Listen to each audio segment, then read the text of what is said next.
Tonight, Beijing refuses to blink as the Chinese government and the US exchange massive retaliatory tariffs. But after the Chinese government promised to fight to the end as a trade war reaches new heights, Mr. Trump has tonight raised tariffs on Chinese imports once again to 125%. But it's a wider U-turn on the horizon after Mr. Trump tonight calmed markets by announcing a 90-day pause in implementing tariffs on everyone except for China. Here, the Chancellor won't rule out nationalising British steel as she holds talks with city leaders on how to respond to the tariff crisis. Also tonight, nearly 60 years since the Aberfan disaster, which killed 144 people. The Welsh Government tell us they can't rule out another coal tip tragedy. And as the government announces multi-billion-pound plans, what they say is a multi-billion-pound plan for a new theme park in Bedfordshire, we'll look at the times politicians have been taken for a ride. All that and more with Nick Ferrari and Rosie Duffield, who can be relied upon to provide a roller coaster 60 minutes. It's Wednesday, I'm Ali Fortescue live from Westminster, and this is the Politics Hub.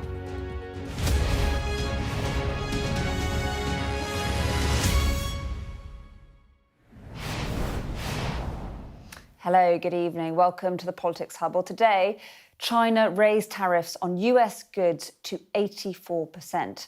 But tonight, Donald Trump retaliated, raising tariffs on Chinese imports to an eye-watering 125%. And to be totally honest with you, I'm finding it quite hard to get my head around all these numbers now. We're seeing superpowers, strong men raising the stakes higher and higher, spiralling figures that to me seem to have almost lost their meaning. But what the leaders of the world's largest economies do and say really does matter. I'm telling you, these countries are calling us up, kissing my ass. They are dying to make a deal. Please, please, sir, make a deal. I'll do anything. I'll do anything, sir. That was Donald Trump last night. This was China today. The Chinese people's legitimate right to development cannot be deprived of, and China's sovereignty, security and development interests must not be infringed upon. We will continue to take resolute and strong measures to safeguard our legitimate rights and interests. Well, the UK wants to be a player in the match. They want a seat at the grown-ups table. We're seeing the government making announcements, investments, crisis meetings. Today, the Prime Minister is talking up a US deal to build a theme park in Bedford. But he is firefighting too, grappling with what any meaningful intervention is actually going to look like. Our national interest has to come first, which means all options are on the table. This is a formal step necessary for us to keep all options on the table. A deal which is in our national interest, whilst at the same time preparing and leaving all options on the table. We have been absolutely clear that all options are on the table. All options remain on the table regarding British steel. Well, the reason that all options are on the table is that in the high-stakes match between the world's biggest superpowers, the UK is a spectator. We can watch, we can hope, but this is a much bigger game that's playing out. And from where Keir Starmer's sitting, he can't really control all that much.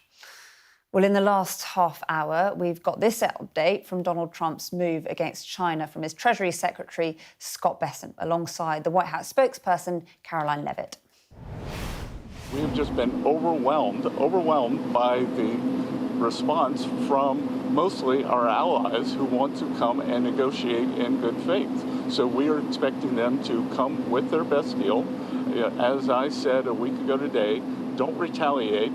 Hold your ground, let's see what happens. And China, they kept escalating and escalating, and now they have 125% tariffs that will be effective immediately. Because of the large number of inbounds, we've had more than 75 countries contact us, and I imagine after today there will be more. So it is just a processing problem. Each one of these solutions is going to be bespoke. It is going to take some time, and President Trump wants to be personally involved. So that's why we're getting the 90-day pause. OK, right, let's cross straight to the White House and our US correspondent, James Matthews. James, I'm not sure where to start. I mean, were you surprised? I was quite surprised by the news suddenly that there was going to be a 90-day pause on tariffs except for China. Yeah, hi, Ali. Nothing's a surprise here in the White House. You know, I've been standing here for the last couple of hours. Senior White House official walked down the path behind me, went to the microphone, was robust in holding the Trump line. You know, that's what it was at least an hour ago. This is all about Main Street, not Wall Street, fighting the fight as the battle lines had been drawn. The next thing you know, Scott Bessent, Treasury Secretary, who himself had been on Fox Business, you know, the Trump channel, speaking, defending the position, looked something like a hostage video, I have to say. And they have increasingly looked that way with persistent, tough questions about where this was all going. So, you know, you had the previous position being robustly defended 1 minute. The very next minute, at the same microphones, Scott Bessent was out beside Caroline Levitt, the press secretary, saying, look, it's all changed. You've seen the Truth Social post. And right now, everybody's our friend except China. We're going to have this big trade war, and we are corralling allies behind us. That's my reading of where the strategy is taking them now, building up to what will be a tough trade war, perhaps elongated. It might take a while to sort it out. Donald Trump will not want to lose that one for economic reasons, clearly, but also political reasons. So he sees the value in constructing an alliance around him. The question would be, why didn't he construct that alliance from the word go? Because China was always the main adversary, the target in all of this. Why have the days of chaos, markets tumbling and so on, until we got to this point? That is the question behind this, and that is the question, I think, that feeds in to this notion that Trump has backed down here. I suppose the issue is, you know, is this the act of a clown who's prey to events, or is it the act of a genius who's been thinking long term, seeing the strategy, you know, days, weeks in advance? I'll leave you to decide on that one. But certainly he's a man who, in the eyes of many, needed an off-ramp in all of this. And to those same people, he has chosen it. He has chosen today to take that off-ramp. And, you know, you look at the landscape now, it looks better for Donald Trump. That 3-month pause, people who had criticised him are now thanking him, patting him on the back. The markets like it. They have shot up on this news. I just want to read you a couple of social media things, Ali, in the past 20 minutes or so. Scott Bessent, he was evidently involved in, or sitting beside Donald Trump when he wrote his Truth Social post that announced this measure. What else? It's actually from Howard Lutnick, the Commerce Secretary. Scott Bessent and I sat with the President while he wrote one of the most extraordinary truth posts of his presidency. Isn't that the truth? The world is ready, he says, to work with President Trump to fix global trade, and China has chosen the opposite direction. There's another tweet. This is significant, I think. Bill Ackman, he's a hedge fund manager, billionaire, who funded Donald Trump in grand style, put him in the White House, helped to put him in the White House. He was warning very publicly that the United States was heading for what he called a self-induced economic nuclear winter. That was a couple of days ago. He has tweeted, "Thank you on behalf of all Americans." The pressure had been growing on Donald Trump, not just from the markets, not just from the commentariat, but also from these key players who put big money behind Trump, not just Bill Ackman, but people like Jamie Dimon, the CEO of JP Morgan. This morning he was on TV, again on Fox Business, the channel that Trump watches. Clearly a decision so that he could communicate directly to Donald Trump. His message was, we are likely heading for recession. So that's the whole context, Ali, in which Donald Trump has come to this decision, which does change the picture for the better in terms of the market, for the better in terms of the money men and the money people around Donald Trump. The big question, of course, is, you know, is he acknowledging failure? Is he actually backing down? And has he made a mistake? Is he acknowledging a mistake that he didn't have to make? Yeah, James, and as you say, was this always all about China? Donald Trump raising the retaliatory tariffs now to 125%. I mean, do you see either side backing down on that? I think it's going to be the defining issue of Donald Trump's presidency. And listen, there are many of them already, just a couple of months in. But if looking ahead to the long term, he will be remembered as the president who, was chaotic, who provoked chaos in the markets. But, that will all be forgotten, I think, in the long term. It comes down to a reshaping of the world order, which Donald Trump, of course, seems to want to do on many levels. And what he clearly is trying to do, to a large extent here, is to reshape global trade, the way that global trade has been conducted for decades, many years, reshape global trade in favour of the United States. It hinges on this trade war with China, and that is the great uncertainty. Scott Bessent was asked about where he saw that going and some of the key elements of that fight ahead. He didn't really give full answers, but clearly one of the key elements is strategy, the strategy of having allies with you, allies who Donald Trump had targeted, who may have been inclined to look to China as the better bet in a global trade war. I think what Trump has done now is given himself that breathing space, given everybody a breathing space. And the message to allies clearly is, look, stick with us. We're going to be tougher, but not necessarily as tough as we said we would be a couple of days ago. Scott Bessent, he made the point in that news conference that the United States was a good faith actor in all of this. That countries could negotiate with the United States in good faith. I wonder about the perception of these countries, the EU, Britain, you name it, countries who have been targeted, countries who were told that these tariffs were non-negotiable just a few days ago. Clearly that's not the case anymore. So I think there is a real question of trust with Donald Trump. There always has been. I think given the change of mind and the change of position, that question of trust, that hasn't gone away. In fact, it's probably amplified. It looks like the Dow Jones is up 6.7%. The market looks like the markets are rallying. Is that what Donald Trump will be pleased to see that, won't he? Yeah. I mean, he's a guy, who looks to the markets as a metric of his own performance. It seriously embarrassed him. He would have felt the pain at the markets tumbling. And there's something interesting, Ali, in terms of social media. Trump this morning, he posted this: "Now is a good time to buy stocks." That from the very top, from the very man who knew he was going to make a decision that would send the markets up the way. I wonder who in Trump land has made some money this morning on the back of his decision. I wonder how many people who took his advice as read, took his advice as a sign of a definitive move that he was going to make. Maybe, there are many questions about that. That's maybe in the margins, but you have to ask, is that the proper way to do business on Truth Social?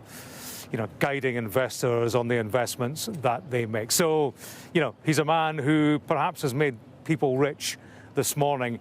He is a man who has made many people much poorer over recent days. I can tell you that. I know dozens of them around this town who keep telling me my pension has gone down 15, 20% since Donald Trump took office. So, for all this talk about we're after the interests of Main Street, not Wall Street, there are plenty on Main Street who've seen their pensions coming down, who have not seen prices coming down in the grocery store. That's what they voted him into the Oval Office for. So on so many levels, the pressure has been growing on Donald Trump to do the right thing by the American people as they would see it. And doing the right thing is putting money in their pocket, or at least keeping the money in their pocket. And Donald Trump hasn't been doing it thus far. I think that's why he needed to make a handbrake turn on economic policy.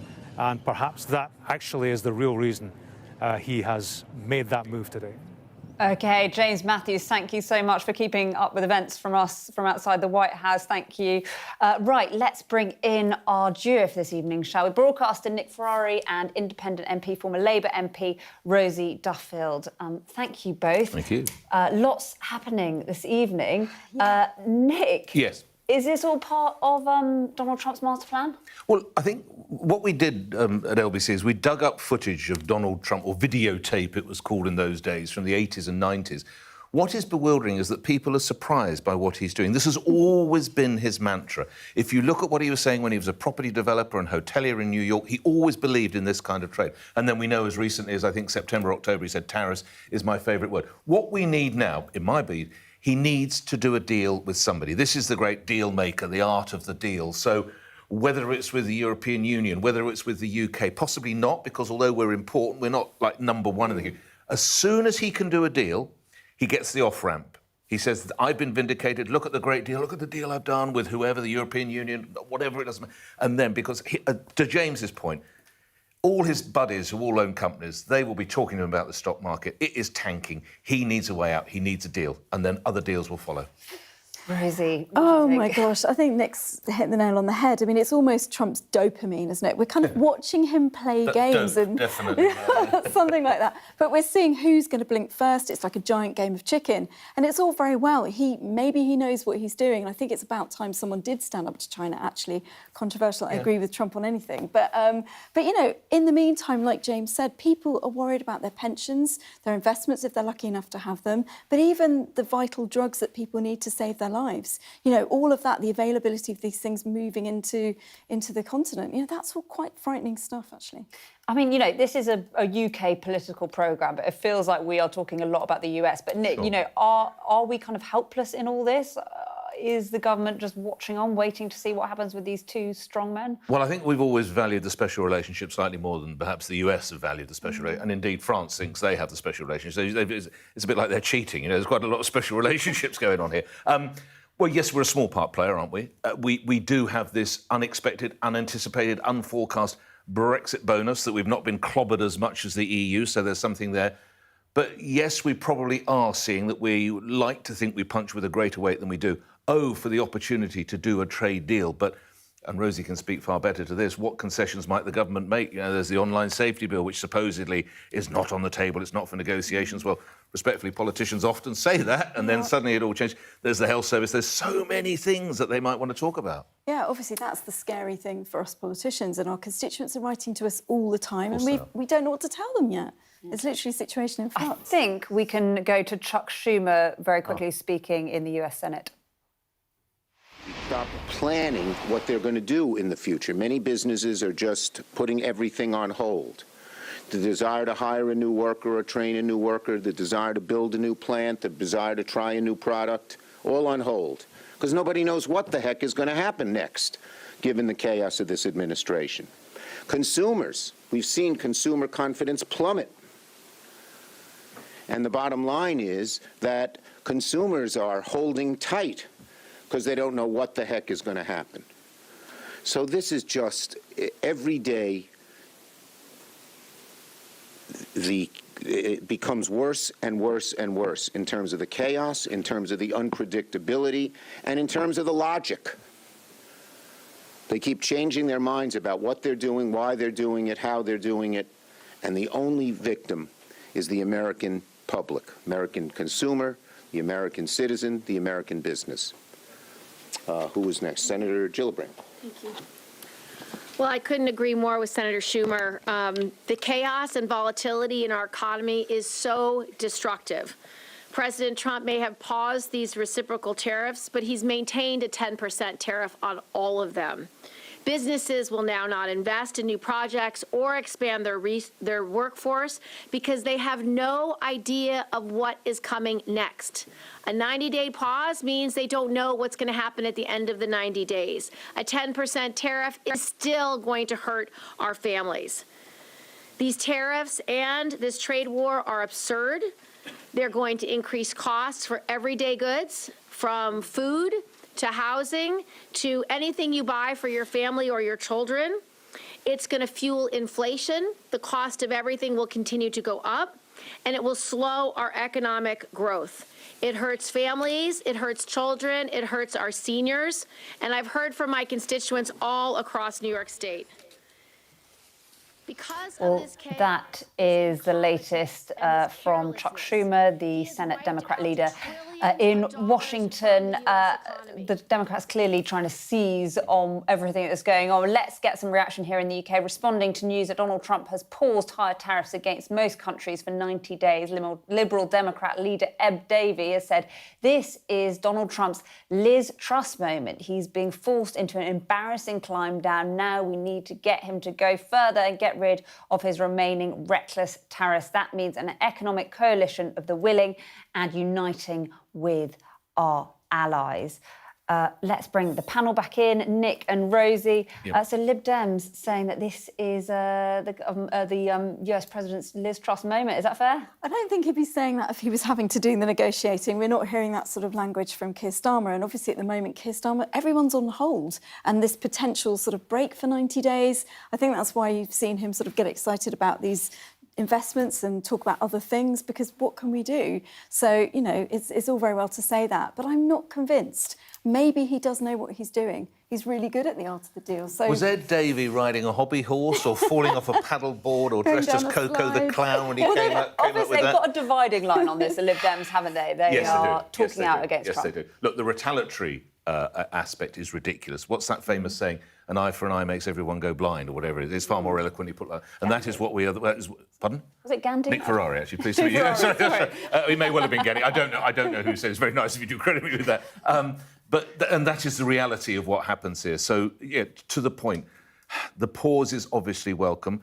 I don't think, respectfully, I doubt that Donald Trump is listening to Sir Ed Davey, but I don't think rhetoric like that helps. I think this is a guy who is given an extraordinary level of power. Let him find his own way through, because I sense he's the sort of bloke that if you keep pushing, he will just dig his heels in and it will make it impossible to shift. Absolutely that. We have to tread really carefully. It's a little bit like, you know, having an anaconda in the corner of the room. You don't want to upset them. So we just have to be quiet and wait to see what happens and hope that we're not in the firing line. And you heard him earlier saying about everyone kissing his you-know-what, you know, and calling him up. I mean, that's probably what's happening. And, you know, we make light of it, but some of those really poor countries, that's pretty horrific to watch. We're sort of relatively OK.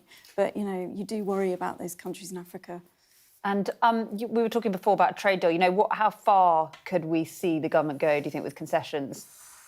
They're in a difficult spot. Where can they concede? They could concede over online safety, but that would be a hell... Well, exactly. I mean, if we... Almost on a daily basis now, we see horrific stories from online. The awful story of the grandfather who was beaten to death in Leicester. The young woman who filmed it. It'd be very difficult to sell that to the public. I think the public will be absolutely... What are you going to play around with the health service? Well, that's political suicide. You can't let the Americans in there. Sorry, yeah, I mean, Keir's doing very well on the international stage, but our voters don't actually vote on that. They want to know about things like the online safety and Molly Russell's father's campaign and Brianna Jai's mum's campaign. You know, that's what we're watching, and our constituents are very bothered about those kinds of things. We can't give concessions over that. I guess they're also very bothered about the money in their pocket. Absolutely. What all of this means for the economy. I've had constituents already saying they're worried about their pension and they found out that they're worthless. That's already in 24 hours. So, yeah, people are really worried about Is this going to have an actual big impact on the UK economy now that we're potentially in the position that we're in now, where he's rowing back, apart from China? I mean, again, we're talking about a government and a chancellor that's brought in these national insurance hikes, which many people would say is effectively a job tax, if you will.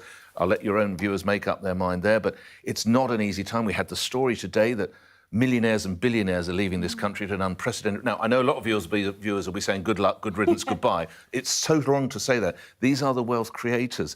They paid something like £8.9 billion in taxation in the year 2023. That is a lot of money to walk out of the door. It is not a good picture for UK PLC at the moment. and I don't know about you, but the other big round, Rosie, I'm going to ask you, I'm perfectly ready to eat chlorinated chicken. I will have eaten it when I've been on holiday in the United States. To my knowledge, I've never had a bad sensitive subject. Oh my gosh! I mean, I represent a very rural constituency. I know you do. The farmers are, very worried about that. But they'll lose their jobs. Well, a bit of a chlorinated chicken nugget or their job. I don't know. They wouldn't agree. They would not thank me for agreeing with chlorinated chicken. And I was on the EFRA committee for kind of 5 years, and we were looking at this stuff and what on earth are we importing? Only washed with chlorine. That's scary. I'm lucky I'm vegetarian, but but those are the things that farming communities are really, really worried about. What's happening to our exported things? And, in my constituency, we export oysters to the continent. So all of that, everyone is terrified. Yeah. I think we're at some point going to get some pictures of Donald Trump. Not quite yet. He is, I should say, at a NASCAR event. Of course he is. He couldn't get the World Wrestling, whatever it's called. On the South Portugal, I'm told. So we will wait to see that. He's not playing golf. It might be that we... sometimes he does unexpectedly give us some words. I wonder if he'll be in a Dodge in a NASCAR race. We'll have to see. What mood do we think he's going to be in this evening? Do you think from your reporter, James, I thought that was one of the most pertinent points that James raised. He will have, because let's face it, he's someone who likes to be judged by his peers, other successful businessmen and businesswomen. He won't like it that stocks are taking a kicking. No wonder that he put out, was it on Truth Social, now is the time to buy shares. He's trying to breathe life into a market that he's effectively deflated. Yeah. It's gone up a bit, so that's something. I mean, he'll be wanting, I think he'll be hacked off. I think he'll be, as I said before, looking for an off-ramp. He wants to see the economy, because this now... how can I put it politely? All politicians are vain, but he is particularly vain. Vanity is everything. He needs a win here. Absolutely. OK, well, thank you both very much. We will come back to you very shortly. Lots going on this evening. As I mentioned, the Prime Minister and Chancellor were today talking up what they said was a multi-billion-pound deal for Universal Studios to bring a theme park to Bedfordshire. Universal, I should say, is owned by Comcast, which is also the parent company of us here at Sky News. But the more telling meeting of the day might well have been the one that the Chancellor had with city bigwigs as part of the government's attempt to address the acute market crisis caused by Donald Trump's tariffs. We have seen the markets rally slightly, as I say. But here is our political correspondent, Serena Barker-Singh. Here's the theme park. Yep. A deal struck amid global tariff chaos. So this is where the station will be. A new investment for a Universal theme park in Bedford, built to be the biggest in Europe. This will drive growth here and across the country. Higher tourism, improved transport links, and billions of investment, generating an estimated $35 billion over coming decades. That's a huge amount of money. It's the second joint industry visit from the Prime Minister-Chancellor pair this week, amid what they call an era of global economic disruption, the market's still spiralling from Trump's tariffs. But fears now there may be a time limit to save British steel, slapped with US tariffs. We are absolutely committed to supporting the steel industry in the UK, whether that is through high-speed rail, the new runway at Heathrow, and indeed this investment here at Universal. But no commitment for this park? We have secured agreements from Universal to use British steel where possible. There will be some public money spent, though the government has not yet given an indication of how much, citing the details of the negotiation as confidential. But a personal guarantee today to the CEO of Universal Destinations and Experiences. Any glitches, just come straight to my office. Don't go round the houses. Great. Thank you very much. Appreciate it. Fantastic. Do you think you can use exclusively British steel for this kind of project? Well, we hope to source all materials as locally as we possibly can. That's better for the economics of the project and better for the environment. The less you have to ship, the easier it is. It's not much to look at now, but this is the site that Universal have chosen for their first theme park in Europe. It's had wide political support from most of the UK parties, but it's an ambitious task to open in 2031 and a boost to the economy of £50 billion not predicted until 2055. One growth think tank says the government are using a tool called a special development order to speed up the planning process to make 2031 a realistic timeline. So we've had risks in the past where similar theme park projects have had support in terms of getting that permission and getting that endorsement from politicians, but they've not been able to proceed because of environmental reasons. Essentially, we're taking it out of the hands of local councillors and making a decision from the central government to say this project needs to go ahead. People said to me that government will be a roller coaster, and I can testify to that. Mayhem in the markets hasn't yet steered the government away from their fiscal rules, which means there may be even more difficult choices ahead. Serena Barker-Singh, Sky News, Bedfordshire. Well, the ongoing fallout from Trump's tariffs is sure to feature in tomorrow's papers. We'll have our extended press preview from 10:30 this evening with tonight's news and tomorrow's headlines. Joining us will be the Daily Mirror's associate editor, Kevin Maguire, and the former Conservative special advisor, Salma Shah. Well, let's bring our chief political correspondent, John Craig, in on this busy night, shall we? John, we're starting to see reaction trickling through, the Lib Dems saying that this is Donald Trump's Liz Truss moment. Yes, the Lib Dems have not yet called for the recall of Parliament. Some wag in the Labour Party this morning, so within hours of Parliament breaking for Easter last night, said, the Lib Dems haven't called for the recall of Parliament yet. Only a matter of time, I'm sure. Yes, first out of the blocks is Sir Ed Davey, and he says this is Trump's Liz Truss moment, and he says Donald Trump's Liz Truss moment. He's been forced into an embarrassing climb down. Well, I think as James Matthews was saying, I'm sure the president would not see it as a climb down. All part of the negotiations, the art of the deal James was talking about. Now we need to get him to go further, says Ed Davey, and get rid of his remaining reckless tariffs. That means an economic coalition of the willing and uniting with our allies. Well, we know that the approach of Sir Keir Starmer and Rachel Reeves is to get a trade deal rather than they don't want to retaliate. They want to press ahead with all the negotiations. Rachel Reeves has talked about her talks with Scott Bessent, the Treasury Secretary, who we heard from a short time ago. What they're hoping for is some sort of trade deal that's advantageous in the national interest, the PM keeps saying. The Chancellor also has spoken to the Indian Foreign Finance Minister, along with Jonathan Reynolds. I mean, they have been criticised by both the opposition parties. Kemi Badenoch has accused them of being weak. Nick's laughing. and we know that Ed Davey is saying what a lot of Labour MPs probably think. They like to criticise the American president, but we'll see if we get some sort of reaction from Number 10 tonight. My hunch is that it will not be any different from what we've heard already. What the UK wants is a deal, a trade deal, to try and offset the damage of these tariffs. You will not hear the likes of Sir Keir, David Lammy or Rachel Reeves say we're doing better because of Brexit. David Lammy the other day said that the 10% for the UK compared with 20% for the EU. He said it was ridiculous to say that was a Brexit dividend. Well, Tories will claim it is. Should perhaps just mention the battle to save the steel industry. I mean, we've heard about this great project up in Bedford. No guarantees it's going to be British steel that goes into that, although the Chancellor was talking about HS2 and various other infrastructure projects using British steel. That's another battle the government's got to fight. And as for the fiscal rules, well, the other day, Sam Coates, our deputy political editor, asked Rachel Reeves, and indeed, in fact, it was the Prime Minister, what about these fiscal rules? Well, Rachel Reeves has today been adamant she's not going to have a spending splurge or change her fiscal rules. So, as for now, there's no U-turn from the Prime Minister or the Chancellor.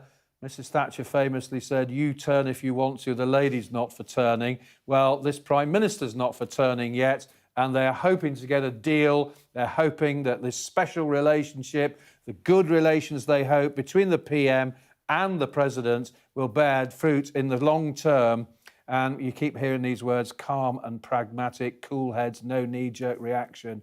But that's their strategy. Let's see if it works. OK, John Craig with all the latest there. Thank you so much. Let's wait and see if we hear any more out of number 10.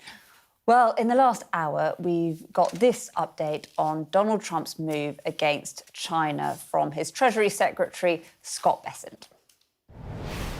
We have just been overwhelmed by the response from mostly our allies who want to come and negotiate in good faith. So we are expecting them to come with their best deal.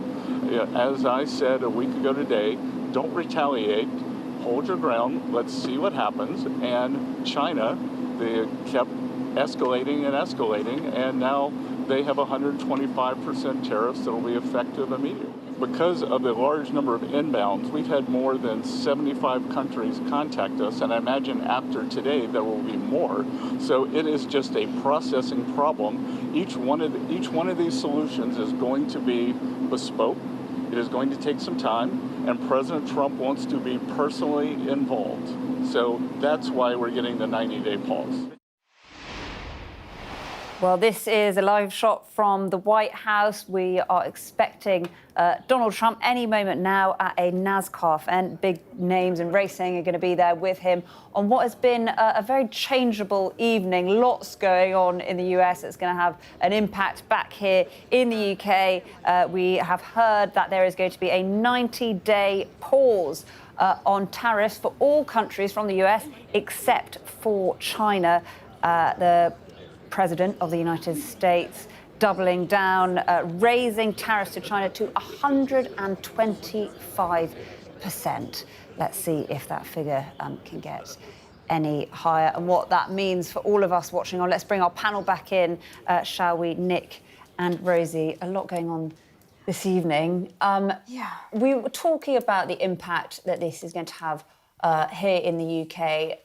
Nick, what do you think in terms of if we do see neither President Xi or President Trump backing down, what is that going to mean here in the UK? Pain, possible recession, job losses, massive kick in people's disposable income, and as I mentioned earlier, that's even before the national insurance hike comes in. So I'm afraid potentially a global recession. Certainly, I think Britain is quite badly exposed as well. So I hate to be gloomy and pessimistic. The only good news is that at least there is this extraordinary theme park that's coming off in Bedfordshire. I'm delighted to hear that apparently John Craig is going to have the Sir Ian McKellen role in the Harry Potter, "Thou shalt not pass." And I'm very excited for John. I'm very pleased that you've landed that, of course. So it's very exciting on the Harry Potter ride, because that's the only bit of magic, if you will, that's going on at the moment. Everything else is doom and gloom. Growth is a buzzword, the answer to the question about how they're going to make the sums add up. What's your feeling? You used to be a Labour It doesn't feel like there's going to be much growth if we're literally afraid to breathe out. And at the moment, Nick's right again. We are all terrified that this is going to push us over to the edge. Nobody ever, as an MP, wants to hear the word recession, because as soon as your constituents hear that, they panic. Small businesses start to close. Well, you're in the rural heartland, aren't you, in Kent? Yeah, what are your people, your farmers and everyone saying? Farmers are not having a great time. They haven't had a great time for years, and they're watching this and writing to me, and, they feel like they've been kicked by this government anyway. So all of it, we're just literally afraid to breathe out. That's the problem. We don't know what's going to happen. Donald Trump is not very popular in the UK, according to polls. Do you think, in the end, if the economy is badly impacted by a global trade war, that's going to be the public will blame that on Donald Trump? I think they'll probably blame Rose's former colleagues first. Naturally, they'll look to the Chancellor and they'll look to the Prime Minister, because that is more direct. But yes, probably more reflective view, you should probably look across the Atlantic, but then it falls to our team to try and mitigate it. That's what they're there. And they've come into politics. They want to be the Chancellor. They want to be the Prime Minister. Politics, dear boy, politics, they've got to find a way through that minimises the damage.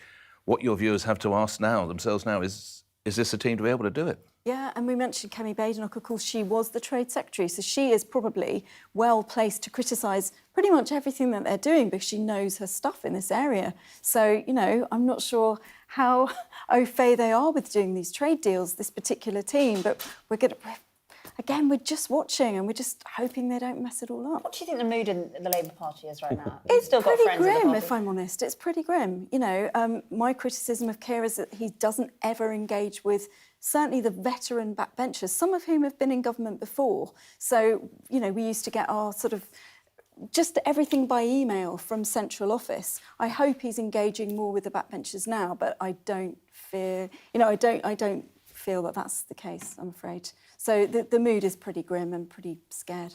What's your take on the mood? Well, I mean, I'm very fortunate, Ali, to be informed by many listeners, many of whom lent their vote last July, and they don't feel particularly happy with what's been returned. And I think, you know, we all know, and John, I'm sure, will be covering the local elections that are just around the corner. Well, you can almost count the days now.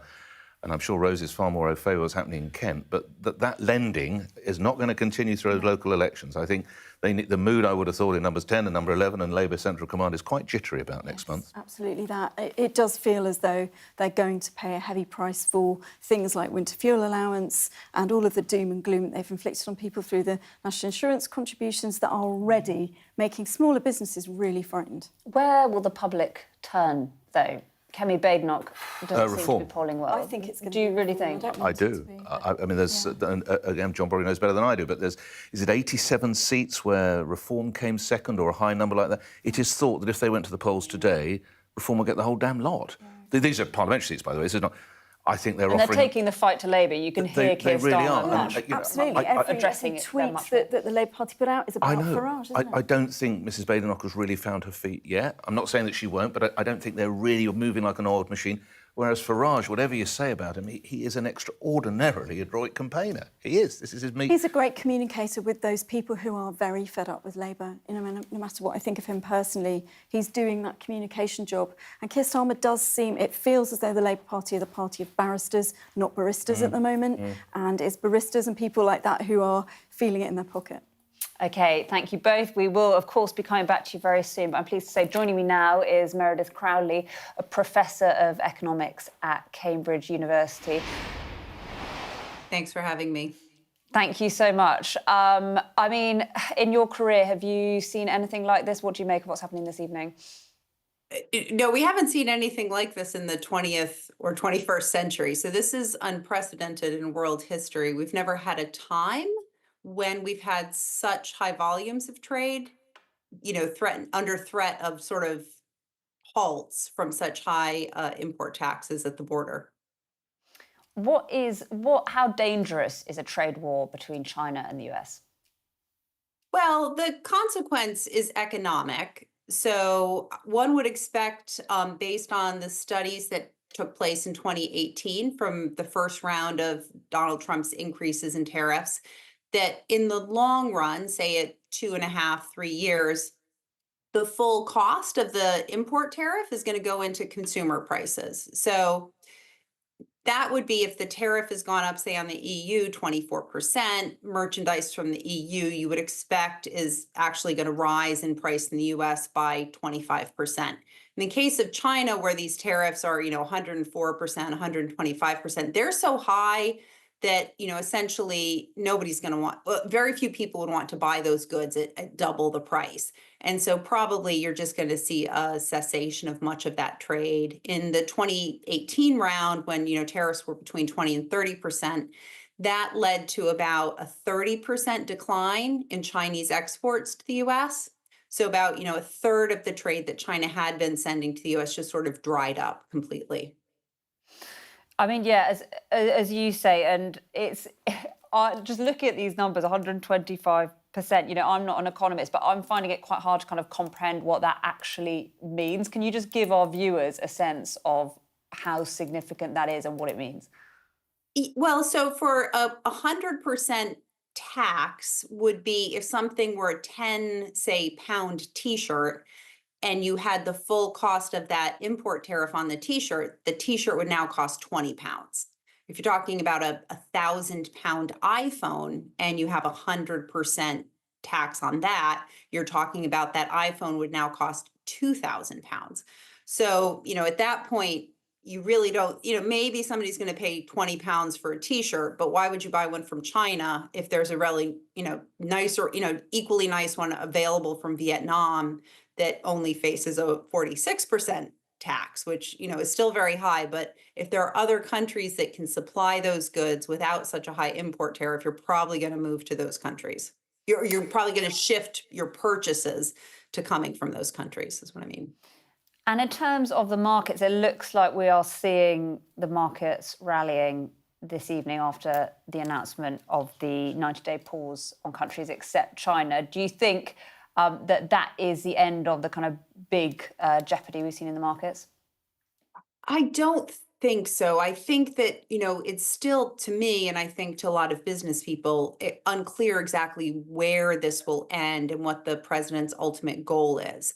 And so I think until businesses get a sense of, what is going to be the long run policy that we could see in place, that will remain in place for 2, 3, 4 years, they're still going to be trying to figure out what's the best way to, maximize their profits. And so, if you have a lot of operations in China right now and you're an American corporation, you're very worried. And if you have, a big market you want to serve, say you're an American corporation, you're trying to sell stuff in Europe, you might be very worried that the Europeans are going to, not be able to work something out with President Trump and then raise their tariffs. So I think there's still going to be quite a bit of uncertainty until, this whole situation where, the US government goes through negotiations with each of these trading partners, which seems to be what the president is now suggesting will take place. And in terms of those negotiations, how far down the list do you think the UK is? Because there's 90 plus countries initially that tariffs are put on. So if you're sensible, and I think, sensible way for this to proceed is you basically just rank the countries in order of their importance to the US economy. And so this is going to put, the UK pretty high at the top of the list because it is a significant recipient of US exports and it is a significant, exporter to the US market. It also seems that the president has a more favorable view toward the UK. Which has come across in some of his rhetoric. So I would think that UK is closer to the top of the list. And history is that when he was looking at Canada and Mexico, they're the most significant trading partners for the US. He prioritized doing, a new trade policy with them before moving to other important markets like the European Union or the UK. The Liberal Democrats, a political party here, are calling this Donald Trump's Liz Truss moment. Do you think that's in any way fair? Yes, I do, because I think that the policies that he's throwing out seem quite random and a bit incoherent. And so, while there, at least I think Prime Minister Truss could have outlined what her intent was, I think that Donald Trump doesn't even have he hasn't clearly enunciated what his intention is and why he is doing this. So he says one thing, but then half his team counters him with another statement. And so the message coming from the administration is quite confused and mixed. And even the message that, I'm definitely putting these tariffs on, this isn't a negotiating tactic. And then 2 days later saying, okay, well, now anybody who calls me, I'm willing to start negotiating with them. And if Japan flies here tomorrow, I'll negotiate with them tomorrow. It's the sort of back and forth and the lack of a sort of consistent message. I think in this case, this is even worse for the US president, although unlike a parliamentary system, he has the job secure pretty much for 4 years. So even if there is considerable pressure from the markets, I don't think he's going to be going anywhere anytime soon. You say Donald Trump can be quite random. We've obviously now got this 90-day pause. Do you think that the tariffs will ever come in? Yes, I could see some of them coming in. I mean, I think earlier on, one of the things he said was he wanted the US trading partners to face the same tariffs in the US as they were imposing on US merchandise. This isn't necessarily a sensible policy, but at least there's some sort of coherence to it. And so this would mean that in the case of the European Union or the UK, the idea he, had stated earlier was if the UK and the EU don't lower their import tariffs on automobiles to something like 2.5%, which is what the US tariff on automobile imports is, he would, then raise the US tariff to 10% to match the European tariff. So I think that this negotiation could lead to a situation where in the long run, the U.S. tariff is higher than it, was, say, 4 weeks ago on, say, UK and European merchandise, but not as high as the 24% that he sort of threatened immediately. What do you think the Chinese response will be in the long term? The Chinese have painted themselves into a corner, is my perception. They've been selling to their domestic population a lot of sort of nationalist propaganda about how the U.S. is an aggressive bully and China is this weak developing country. And it makes it very difficult for them to sort of take a cool-headed approach to Donald Trump's policy, which is, I think, what, other countries like, in areas like the European Union and the UK have been doing. Immediately thinking, oh, we need to, fight fire with fire and raise tariffs dramatically on U.S. merchandise. They tried that in the first round of Trump administration tariffs, and it didn't really benefit them, I think, in a substantive way.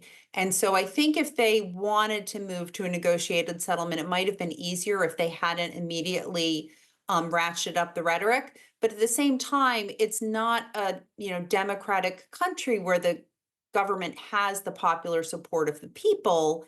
And so they have to be very careful about how they're perceived by their domestic population. And I think the message they're trying to send is that, we're a powerful nationalistic country. And so they've jumped on this kind of aggressive stance toward the US with aggressive rhetoric. It's not really good in their short-term interests. Hopefully, there will be some path forward where they can dial back on the rhetoric, and maybe the US and China can come together and move to a healthier, sort of more mutually beneficial relationship. But I think they're probably not at the top of the queue. So where you'd asked earlier about, is Britain close to the top of the queue? They probably are, but my guess is China is going to be pretty far down because it's going to be a much harder negotiation. Okay, Meredith Crowley there for us. Thank you so much for speaking to us on the Politics Hub this evening about the ongoing news, Donald Trump pausing tariffs. Right, we've got some more breaking news for you this evening. A statement from the Vatican. Pope Francis met privately with Their Majesties King Charles and Queen Camilla this afternoon. During the meeting, the Pope had the opportunity to extend his best wishes to Their Majesties on the occasion of their wedding anniversary and reciprocated his wishes to Her Majesty for a speedy recovery of her health. Right, let's bring our panel back in, shall we? Nick and Rosie, lots of breaking news this evening. What did you make of... well, actually, first, let's talk about the King, who has met with the Pope. What do you make of that? I think it's fantastic. He's always been a massive fan of Italy. If you remember, as a young man, that's where he wanted to go and find solitude, and he went and painted there, and he's a tremendous fan of Italian culture and art. And listen, the man's had a brush with cancer. He deserves to have some time and some solitude. Congratulations, 20 years. What has been incredible is the transformation. And I was working as a journalist 20 years ago, 25 years ago, 30 years ago. To be candid, Queen Camilla was not the most popular person in this country. The job that they have done, the job that she has done, and clearly she provides nothing but stoical support for the King. I understand and I read that their relationship is based on humour, which is, I think, a great foundation for any relationship. She has brought a calm and a strength to the King, helping him with his health, and it is quite incredible for people of my vintage to see the transformation that Queen Camilla has enjoyed. Total transformation in the eyes of the public. Let's bring in Rhiannon Mills, shall we, who is in Rome for us this evening, our royal correspondent. So the King and Queen have met with the Pope, Rhiannon. Yeah, that's right. And in some ways, it's taken us by surprise. I'll read you the statement that we've had literally in the last 5 minutes or so, which says Their Majesties King Charles and Queen Camilla this afternoon had a private meeting with His Holiness Pope Francis at the Vatican. Their Majesties were delighted that the Pope was well enough to host them and to have had the opportunity to share their best wishes in person. The Vatican have also released their own statement in which they said Pope Francis met privately with their Majesties King Charles and Queen Camilla this afternoon. During the meeting, the Pope had the opportunity to extend his best wishes to their Majesties on the occasion of their wedding anniversary and reciprocated his wishes to Her Majesty for a speedy recovery for her health. So yeah, those are the two statements. In terms of what we know about how exactly this came about, it has to be said we all landed here as a royal press pack on Sunday and of course heard those stories that the Pope had appeared in St Peter's Square, completely unexpected, and we immediately thought, I wonder whether or not there is going to be a meeting with the King and Queen while they're spending their time in Rome. However, looking at guidance, we're told that it was really made kind of this decision at the last minute that this visit was going to happen. And of course, it was all subject to the Pope's health.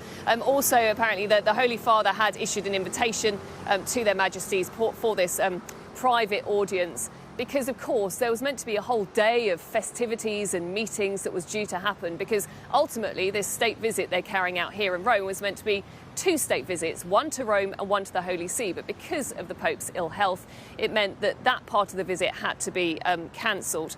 We're also told that a private exchange of gifts took place. The visit took place mid-afternoon. We know that it's already been a really busy day for the King and Queen. Of course, the King addressing both houses of Parliament. And we're told that it was soon after that they went back to the ambassador's residence, had a change of clothes, and then they popped over to the Vatican to see the Pope for around 20 minutes. At the moment, we haven't got any pictures of that meeting, but we may anticipate that there could potentially be a photograph released tomorrow.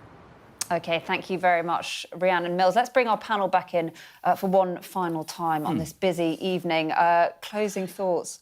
Rosie, Donald Trump pulling back on tariffs apart from on China where he's doubling down. I think we just have to keep everything crossed, hope that these two mighty beasts don't sort of escalate this war of words into something more grim and dire. And all we can do in Britain is just sit and wait and be quite quiet and hope that he takes kindly to us, I think.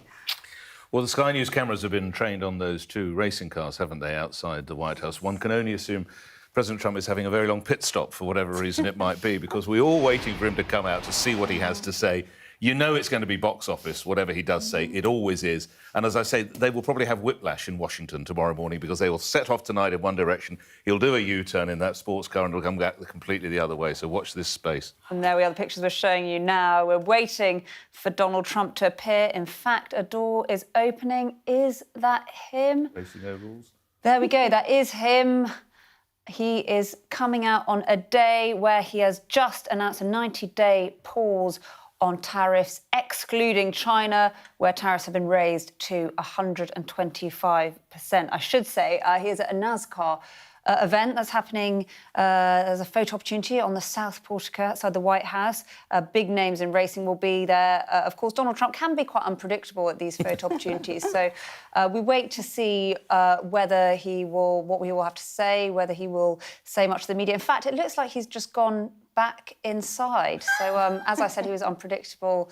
There we go. The President of the United States briefly appearing outside at the White House there and disappearing again. But we think we will probably see him again. He is due to be photographed at this NASCAR event. So that is it for us from the Politics Hub on a very, very busy evening. A 90-day pause on tariffs announced this evening by the US President on countries except for China, where tariffs have been raised to 125%. All eyes on the White House this evening to see if we will hear any more from the US President Donald Trump. Up next, it's UK Tonight with Sarah Jane Mee.